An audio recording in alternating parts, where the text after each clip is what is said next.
कभी कभी जिंदगी में सब कुछ होता है, पैसा, लोग, नाम, सब कुछ। फिर भी दिल में एक खालीपन सा रहता है। हम ढूंढते हैं सुकून, शांति और सक्सेस। पर असल में ये सब हमें तब मिलती है जब हमारे अंदर एक विश्वास होता है। राजस्थान के रेगिस्तान में एक ऐसा धाम है जहां सिर्फ हवा नहीं चलती, वहां एक विश्वास की लहर चलती है। यहाँ पे हर घंटी, हर दीपक एक आस्था का होता है और ये एक बालाजी के चमत्कार का होता है। यहाँ पर हर आंसू पूजा बनता है, दुख संकल्प होता है और हर भक्ति जो होती है वो बालाजी के आपको और करीब ले आती है। तो तैयार हो जाए एक ऐसी ही बातचीत के लिए, क्योंकि आज मेरे साथ जुड़े हैं सालासर मंदिर के पुजारी। सर बहुत बहुत धन्यवाद अपना समय देने के लिए। सर मेरा पहला सवाल ही ये रहने वाला है कि आपने कभी सालासर मंदिर में इतने समय से पूजा करते हुए कभी ऐसा कोई अनुभव आपने महसूस किया है, ऐसा कोई चमत्कार आपने देखा जो आपके दिल को बहुत छू गया हो?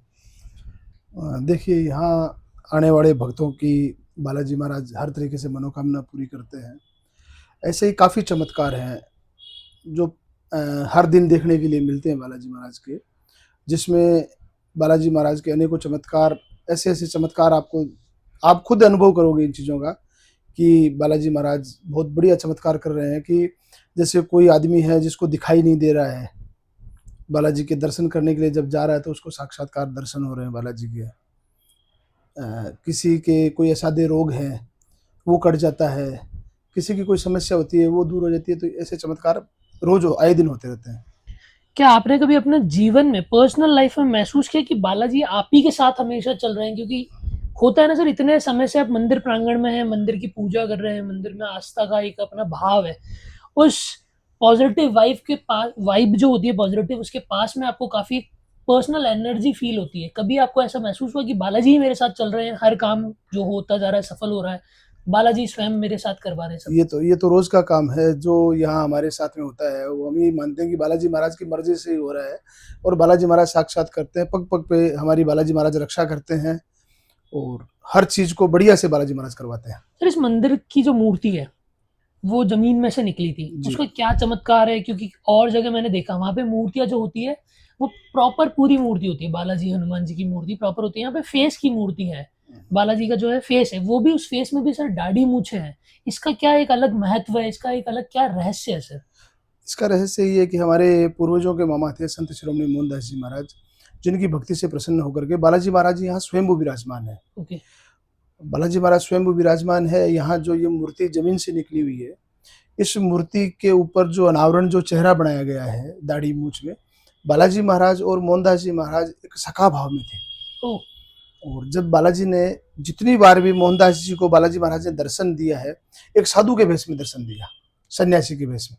मोहनदास जी भी साधु थे और हाँ। बालाजी ने भी साधु के भेष में दर्शन दिया। तो मोहनदास जी ने कहा कि मैं आपको साधु के भेष में देखना चाहता हूँ। तो पूरी मूर्ति जो है उस पे सिंदूर लगा करके, दाढ़ी मूछ और ये बना करके एक नया रूप आपको पूरे वर्ल्ड में केवल सालासर बालाजी महाराज ही दाढ़ी मूछ वाले बालाजी मिलेंगे, हाँ, जिसका वर्ल्ड रिकॉर्ड भी बना हुआ है।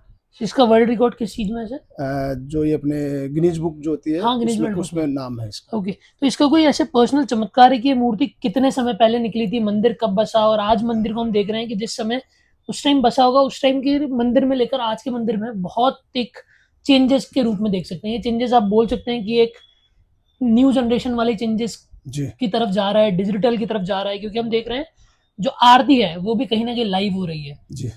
भक्तों की तादाद भी दिन प्रतिदिन बढ़ती जा रही है।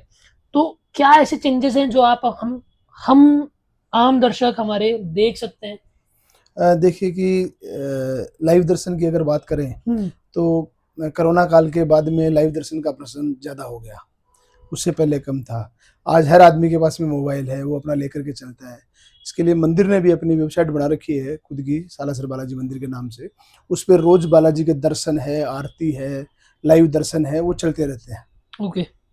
सर मंदिर प्रांगण में ऐसी कोई जगह होगी जहाँ पे एक अलग ही पॉजिटिव वाइब होगी, जैसे कहा जाता है कि एक धुनी है जो जलती रहती है, उसका क्या रहस्य है सर? हमारे बुजुर्गों के बताए अनुसार मंदिर से पहले से ये धुनी चल रही है। मंदिर मंदिर। की स्थापना से पहले से ये धुनी चल रही है। ओके। और मंदिर की जो धुनी है उसके हम्म। भी पास में अगर आप जाकर के भगवान का नाम लोगे, भगवान को याद करोगे, तो आपको पॉजिटिव वाइब वहाँ भी मिलेगी, मंदिर में भी मिलेगी, मोहनदास जी महाराज की समाधि पे भी मिलेगी। मंदिर में ऐसी कोई जगह नहीं है जहाँ पे पॉजिटिव एनर्जी नहीं हो। सर, काफी लोगों का ये मिथ है या काफी लोगों ने एक हवा बना रखा है, डर का माहौल बना रखा है कि मंदिर में रात के समय में घंटियों की आवाज आती थी। ये सही में एक मिथ है या आज भी इसका है? और अगर ये है तो ये आज भी कोई लोगों को फील हुआ, लोगों ने सुना, लोगों ने देखा गया? देखिए ये सब मिथ्या है। लोग अपने मन से कोई भी बात कर लेते हैं कि घंटियाँ बजती है, ये होता है, वो होता है। ऐसा कुछ नहीं है। हाँ, मंदिर में बालाजी महाराज की चिड़िया खूब है। ओके। पेड़ों पे बैठती है वो, सुबह निकल जाती है वो। लेकिन वो चिड़िया क्या है कि रात को चूँ चूँ चूँ चूँ करती है, तो वो ऐसा लगता है जैसे कोई बढ़िया संगीत बजा रहा है। अच्छा, तो मंदिर प्रांगण की कुछ ऐसी विशेषताएं या कुछ ऐसे चमत्कार जो आम दर्शकों को नहीं पता है सर? देखिए यहाँ कुछ भी छुपा हुआ नहीं है। यहाँ सब कुछ एक प्लेटफॉर्म पे बालाजी का सब कुछ दिखा रखा है। यहाँ मोहनदास जी महाराज की समाधि के दर्शन है, साक्षी गोपाल जी महाराज के दर्शन है, मोहनदास जी महाराज की धुनी के दर्शन है, बालाजी महाराज के साक्षात्कार दर्शन है। तो ये सब कुछ हर भक्त के लिए खुला हुआ है। किसी के लिए मनाही नहीं है, किसी के लिए और नहीं है। बालाजी महाराज के जो रथ थे वो भी आज भी मौजूद है, या वो भी भक्त देखते आते हैं। जो रथ, कौन से रथ? जो गाड़ी होते थे ना पहले, बैलगाड़ी, अच्छा, जिससे वो यात्रा, शोभा यात्रा निकालती शोभा थी, यात्रा निकलती वो थी। मंदिर प्रांगण में ही है मंदिर अभी भी? प्रांगण में अभी भी ओके। उनको सुरक्षित कर रखा है। वो जो चांदी के हुआ करते थे? नहीं नहीं, हमारे यहाँ लकड़ी के हैं। अच्छा। पुराने आज से 300 350 साल पहले जो भी था, तो 300 साल पहले देखो चांदी का नहीं था, तो वो आज भी लकड़ी की है। वो सुरक्षित कर रखे हैं। सुरक्षित इसलिए कर रखे हैं, उनको कांच में बंद कर रखा है, ताकि क्या है कि कोई भक्त उनको भक्तों की एक चाह होती है कि उसमें से थोड़ी सी लकड़ी मैं अपने घर ले जाऊं। जैसे मंदिर के जितने भी पेड़ हैं उनको भी लोग छीलते रहते हैं, तो इसलिए उनको सुरक्षित कर रखा है। ओके। अगर कोई व्यक्ति पहली बार सालासर धाम आए तो आप उन्हें क्या उपदेश देना चाहेंगे ताकि उनका दर्शन बिल्कुल सफल हो जाए सर? देखिए जो भक्त बालाजी महाराज के सच्चे दिल से अगर यहाँ आते हैं, तो उनको बालाजी की अर्जी लगानी चाहिए। अर्जी में नारियल बनता है, वो नारियल बांधना चाहिए। अपनी जो भी मनोकामना हो, जो भी मनोकामना मीन्स कि जैसे किसी भक्त के मकान की इच्छा है, मकान के लिए नारियल बांधा जाता है। किसी भक्त की शादी की इच्छा है तो शादी के लिए नारियल बांधा जाता है। किसी के बच्चा नहीं है तो बच्चे के लिए नारियल बांधा जाता है। कोई असाध्य रोग से ग्रसित है तो उसके लिए नारियल बांधा जाता है। तो वो नारियल बांध करके बालाजी को अर्जी लगाई जाती है। बालाजी को भोग दिखाया जाता है, भोग दिखा करके जाते हैं। जो भी भक्त यहाँ आता है, मैं उनसे यही कहना चाहूँगा कि वो शांतिपूर्वक सच्चे मन से अपने नंबर से दर्शन करें। बालाजी के दर्शन बहुत अच्छे होते हैं। और किसी भी कोई झगड़ा प्रसाद या गंदगी ना करे। गंदगी करने से भी दोष लगता है। चारों तरफ गंदगी ना करे, साफ सफाई का पूरा ध्यान रखे, सीताराम हनुमान का जाप करता रहे। ठीक है। क्या सालासर जाने से पहले कोई ऐसा खास व्रत होता है या कोई संकल्प लेना पड़ता है जिससे मेरी आस्था पूर्ण हो जाए, मेरी जो भक्ति है वो पूर्ण हो जाए, मेरी इच्छा पूर्ण हो जाए? देखिए आम आदमी के लिए ऐसी कोई भी बात नहीं है कि उसको ऐसा करना पड़ता है। अगर कोई संकल्प लेकर के आना चाहे तो उस आदमी को जैसे अल्कोहल छोड़ देना चाहिए, धूम्रपान छोड़ देना चाहिए, और जो भी मान लो कि गंदे कार्य जो भी है, मांस मदिरा है और है, वो सब छोड़ करके एक शुद्ध सात्विक तरीके से बालाजी महाराज के आना चाहिए। सर, सालासर धाम आज नॉर्मल चूरू का अपन बात कर रहे हैं, राजस्थान की बात कर रहे हैं और मंदिर प्रांगण की बात कर रहे हैं, उसमें सालासर धाम एक अपनी क्या महत्वपूर्ण बातें छोड़ रहा है जिससे हिंदुत्व को आगे बढ़ाया जाए, भक्ति को आगे बढ़ाया जाए? क्योंकि सर सनातन धर्म जो है वो अपने आप में एक धर्म है, इसमें पैदा होना ही एक बहुत गर्व की बात है, पर लोग कहीं ना कहीं इससे पीछे हटते जा रहे हैं सर। तो सालासर धाम अपनी क्या एक अलग महत्व छोड़ता हुआ चल रहा है सर इसमें? देखिए सालासर में ऐसा नहीं है कि केवल हिंदू ही यहाँ दर्शन करे। हमारे यहाँ सभी जाति वर्ग सब लोग आते हैं। यहाँ को किसी प्रकार का कोई भेदभाव नहीं है। यहाँ सभी जाति धर्म के, जैसे अपने एक कहावत है 36 कोम, तो यहाँ 36 कोम पूरी बालाजी महाराज के दर्शन करते हैं।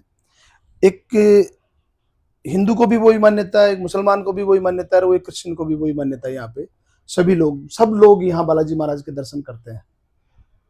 ठीक है सर, एक मंत्र आप कुछ ऐसा हमारे भक्तों को बताना चाहें जो रोज सुबह अगर वो उसका जाप करते हैं तो बालाजी की शक्तियों का वो महसूस कर पाए, सालासर धाम से वो जुड़ पाए घर बैठे बैठे? हमारे दादा श्री मोहनदास जी महाराज ने सीताराम हनुमान जाप करके श्री बालाजी महाराज को भगवान राम की आज्ञा से यहाँ स्वयं विराजमान कर रखा है, वचनबद्ध होकर के बैठे हैं। तो मेरा मानना ये सीताराम हनुमान महामंत्र है ये, और सुबह सुबह नहीं, जितना समय मिले, जिस अवस्था में हो, सीताराम हनुमान का जाप करना चाहिए। सर मोहनदास जी महाराज जो थे आपके दादाश्री जी, जिन्होंने जिनकी भक्ति से हनुमान जी ने प्रसन्न होकर यहाँ पे विराजमान हुए, दर्शन दिया, आज वो यहाँ पे अपने चमत्कार फैला रहे हैं। मोहनदास जी की अगर मैं बात करना चाहूँ सर, कितने सालों तक उनको तप जप करना पड़ा, तब उनकी भक्ति से हनुमान जी को प्रकट होना पड़ा प्रसन्न होकर सर? देखिए, अपने इतिहास में और में बुजुर्गों के द्वारा बताया गया है कि काफ़ी सालों तक मोहनदास जी महाराज ने यहाँ भक्ति की है बालाजी महाराज की। वो अपनी बहन, जो हमारे पूर्वजों की दादी थी कानीबाई, उसकी सेवा करने के लिए आए थे और अपनी बहन की प्रेरणा से इन्होंने बालाजी महाराज की भक्ति स्टार्ट की और भक्ति करते-करते उन्होंने बालाजी महाराज को स्वयं प्राप्त किया है। ओके, कितने सालों का सर ये तप था, कितने सालों का ये जप था कि उनको हनुमान जी को साक्षात दर्शन देने पड़े? देखिए, मैं आपको इसको एक्यूरेट तो नहीं बता पाऊँगा आपको कि कितने सालों तक उन्होंने की, लेकिन मेरा ये मानना है शायद हज़ारों सालों की होगी, इसीलिए। हाँ, क्योंकि सर आज के टाइम में हम देखते हैं कि मंदिर सब जा रहे हैं, जी। भक्ति सब कर रहे हैं, पर वो भक्ति कहीं न कहीं एक सोशल मीडिया के प्लेटफ़ॉर्म तक ही सीमित हो पा रही है। सर देखिए, इसके लिए आप क्या संदेश देना चाहेंगे? सोशल मीडिया पे कभी भक्ति नहीं होती है। जो आदमी बालाजी के दर्शन करने से पहले अपना मोबाइल चला के लाइव पहले फ़ोटो खींचता है या और खींचता है, वो भक्ति से बहुत दूर हो जाता है। जो अपना सेल्फी लेता है और करता है, वो भक्ति से दूर हो जाता है। जो भक्त बालाजी का अगर सच्चे मन से आ रहा है, तो वो सीधा मंदिर में घुसते ही सबसे पहले बालाजी को प्रणाम करके अपने मन की भावना, जैसे एक पिता को या एक माता को एक पुत्र अपने दिल की बात कहता है कि माँ मुझे खाना चाहिए, माँ मुझे दूध चाहिए, या माँ मुझे उसने डांट दिया, या मेरे साथ में ऐसा हुआ, या मुझे ये चाहिए, तो वो भावना भगवान देखते हैं। अब जो भी आता है मोबाइल से या कैमरे से, पहले वो मंदिर में घुसते ही सबसे पहला काम ये करेगा, बोले पहले फोटो खींच लूं, पता नहीं फिर खींच पाऊंगा कि नहीं खींच पाऊँ, तो उसमें वो भक्ति से दूर हो जाता है। सर आजकल देख रहे हैं हम कि हनुमान जी की जिस तरह पूजा की जाती है सर, वो बहुत एक लंबा प्रोसेस माना जाता है। तो आज का जो यूथ है, जो बच्चे हैं, उनको हनुमान जी का जो एक लेसन दिया जा रहा है वो सुपर हीरो के रूप में दिया जा रहा है। तो अगर किसी 10 साल के बच्चों को हनुमान जी की भक्ति स्टार्ट करनी पड़े, तो उनके माता पिता को आप क्या एक संदेश देना चाहेंगे, क्या एक सलाह देना चाहेंगे? देखो, बचपन से ही बच्चों को हनुमान जी महाराज की भक्ति की प्रेरणा देनी चाहिए। और सुपर हीरो तो अब जैसे क्या है कि आजकल बॉलीवुड का ज़माना आ गया, तो सुपर हीरो मानने लगे। बाकी हनुमान जी महाराज वास्तव में सुपर हीरो ही थे। भगवान राम के असाध्य कार्य उन्होंने किए हैं, भक्तों के असाध्य कार्य उन्होंने किए हैं। तो बच्चों को, जब बच्चा बोलना स्टार्ट करे, तो उसको जैसे राम राम, राधे राधे, जो भी नाम अपन लेते हैं, नारायण नारायण ले लो, सब हनुमान जी महाराज के लिए हैं। कोई वो भेद नहीं है। राधे राधे बोलोगे उसको भी हनुमान जी महाराज मानेंगे, आप राम राम बोलोगे वो भी हनुमान जी महाराज मानेंगे, सीताराम हनुमान बोलोगे वो भी हनुमान जी महाराज मानेंगे, आप नमः शिवाय करते हैं वो भी हनुमान जी महाराज मानेंगे। भगवान को कैसे भी किसी भी रूप में मनाना चाहिए। सर अगर कोई दर्शनार्थी है, दर्शन करने सालासर आ रहा है, तो सालासर के आसपास के अगर मैं जगहों की बात करूँ, तो ऐसे और कौन से स्थान है जहाँ पे वो दर्शन करने जा सकता है, या वहां से वो पॉजिटिव वाइब ग्रैब कर सकता है? हाँ, मेन सिद्धपीठ श्री सालासर बालाजी महाराज का मंदिर यही है। यहाँ मंदिर के अंदर मोहनदास जी महाराज की समाधि के दर्शन है, मोहनदास जी महाराज के धोने के दर्शन है। उसके बाद में सालासर में जैसे पुराने मंदिरों में अंजनी माता मंदिर जो है वो है।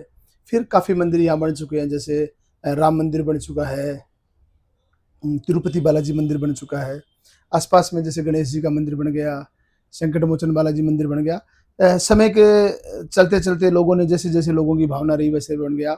यहाँ मालासी गांव में भैरू बाबा का मंदिर है पुराना।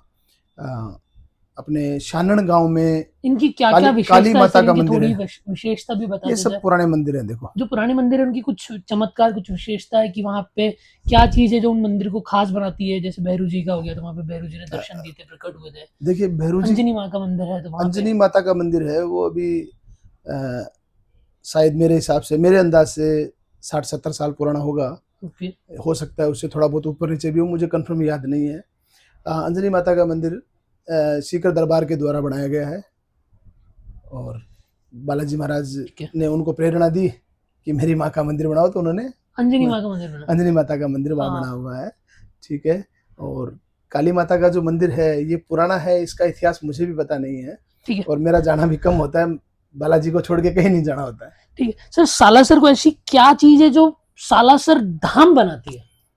देखिए, जो ये पवित्र नगरियाँ जो होती है, जहाँ देवताओं के मंदिर होते हैं, भक्ति का स्थान होता है, उनको सबको धाम के नाम से ही जाना जाता है। हम्म धाम मतलब एक स्थान, ठीक, धर्म की तरफ ले जाने धर्म वाला, का स्थान। भक्ति की तरफ ले जी, जाने जी, वाला धाम। जी।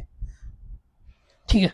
आज के युग में सर हिंदुत्व जो है उसकी बात तो सब करते हैं, पर हिंदू धर्म को फॉलो करते हुए कहीं ना कहीं शर्म करते हैं सर। इसके लिए आप क्या संदेश देना चाहेंगे? देखिए, अपने धर्म को मानने में कोई शर्म नहीं करनी चाहिए। वो चाहे हिंदू हो, चाहे मुस्लिम हो, चाहे सिख हो, चाहे ईसाई हो, कोई भी हो, अपना धर्म मानना चाहिए। अपने पिता का नाम बताने में कोई शर्म नहीं करनी चाहिए कहीं भी। सब अपने-अपने धर्म बराबर है, सभी धर्मों का मान-सम्मान है।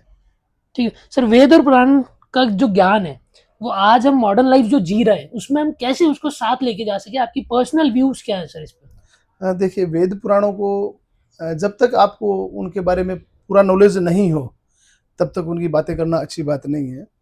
और वेद पुराणों में काफ़ी चीज़ें लिखी हुई है, उनको पढ़ो, समझो, फिर उनके बारे में कुछ सोचो। ठीक है, मेरा सर आपसे आखिरी सवाल रहने वाला है कि अगर आपको हनुमान जी का कोई संदेश हमारे भक्तों को देना हो, आप क्या संदेश देना चाहेंगे? मैं सभी भक्तों से यही प्रार्थना करता हूँ कि भगवान राम की भक्ति को बढ़ाओ। अगर आप हनुमान जी महाराज को प्राप्त करना चाहते हो तो भगवान राम की भक्ति बढ़ाओ। सीताराम हनुमान का जितना ज़्यादा हो सके उतना ज़्यादा आप जाप करो, जितना ज़्यादा। सुबह उठो तब से लेकर के मैं तो ये कहूँगा रात को सोओ तब तक, खाओ पियो नहाओ तब तक सीताराम हनुमान का जाप करते रहो। सर अपना कीमती समय देने के लिए बहुत बहुत धन्यवाद। जय श्री बालाजी की। जय श्री बालाजी सर।